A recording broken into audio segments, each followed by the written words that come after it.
Welcome to your Barbados Today Evening News Update for Monday, November 9th. Opposition leader Bishop Joseph Adderley today alerted Barbadians to be on guard for what he termed a potential abuse of power by the ruling Barbados Labour Party, given its numbers in Parliament. Adderley, who has previously raised concern about the powers given to the Prime Minister on the planning legislation, the Public Finance Management Act, and the Emergency Powers legislation, today highlighted concerns about the proposed move for Parliament to hold virtual sit-ins.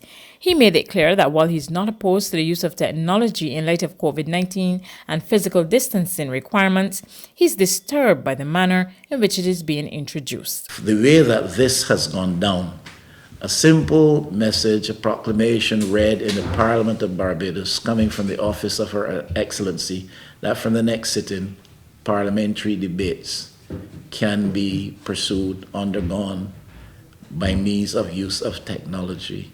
Now, when you do that in the way it is done, I have a serious problem, and it seems to fit what I perceive to be a drift, a disposition towards abuse of power by force of numbers. There was no consultation about that with the leader of the opposition. There was no consultation or discussion around that taking place in the context of the Standing Orders Committee of Parliament. There was no discussion taking place around that in the context of the Management Commission of Parliament, so that no recognized institution within the context of the Parliament of Barbados was used to arrive at a position that we would have parliamentary debates conducted using the technology, etc., etc.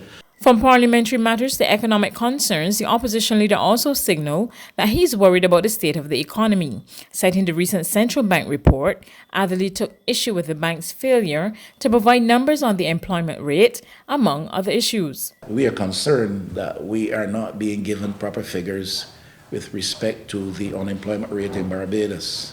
We are told about the number of people who have to rely on NIS in the current circumstances, but we're not being told, 32, 35, 40, 45,000 people have been made to go to resort to NIS. We're told these things, but we're not being made aware as to the actual unemployment rate in Barbados. I think that's a concern.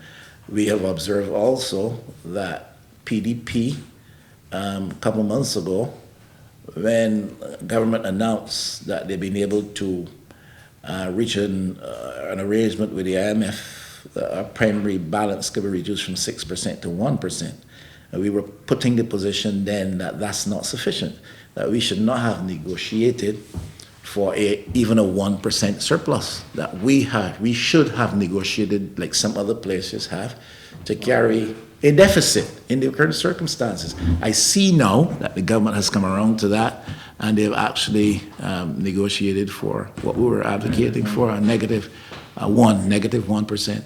It's what we were advocating for in the first place. 16-year-old Jacoby Omar Fenty was remanded to HMP Dodds on murder charges today. Fenty of Kings Village, White Park Road, St. Michael, has been charged with taking the life of Tremaine Cummins, 21 years old, of Gills Gap, St. Michael on October 24. He's also charged with the use of firearm and inflicting serious bodily harm to Kareem Daniel of Kendall Hill, Christchurch. He will reappear in court on December 7, 2020. Not under my watch. Former General Secretary of the National Union of Public Workers Rosalind Smith rubbishes charges that the local trade union movement was being heavily influenced by the ruling Barbados Labour Party. During a Democratic Labour Party meeting on Friday night at the St. George Secondary School, former NUPW President Walter Maloney and former President of the Barbados Association and Trustee of the Congress of Trade Union and Staff Associations of Barbados, Hartley Reid, accused the NUPW and the Barbados Workers Union of being in bed with the government. But Smith, who was retired by the NUPW in 2019 after working there for 47 years, defended her tenure as head of the island's largest public sector union. Everybody in politics knows that I am not associated, never was, never will be, to any party. I always tell them my party is the Workers' Party. So from Prime Minister Stewart, all of them know that I am not tied. That way, always a free agent, real on integrity, and he has no reason to look back when he has to say anything. So let them tell you, I owe that loop. At the same time, President of the National Union of Public Workers, Kenny McDowell, insisted it was simply not true. In today's COVID-19 update, only 5 people are in isolation. There were no positive results after 328 tests were conducted by the Best Santos Public Health Laboratory yesterday. As a result, confirmed cases to date remain at 243, comprising 128 females and 115 males. 231 people have recovered from the viral illness. The lab has completed 39,722 tests since February. There's regional and international news after this short break.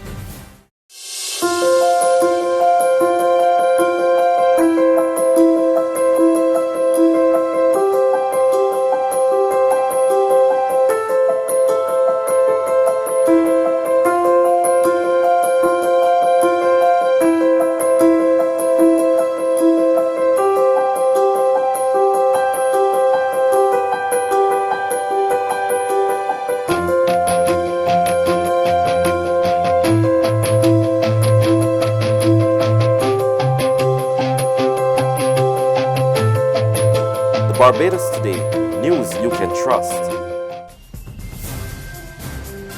On the regional scene, heavy rains over the weekend in Jamaica wreaked havoc in several parishes. We have an update from Television Jamaica. Residents in Shooters Hill, St. Andrew are on edge. They say the heavy rains have been making their lives miserable. They showed us several houses which are now buried due to landslides. Some people have lost all their furniture. Others realized the danger a few weeks ago when landslides caused by the heavy rains claimed the lives of 2 people in the area.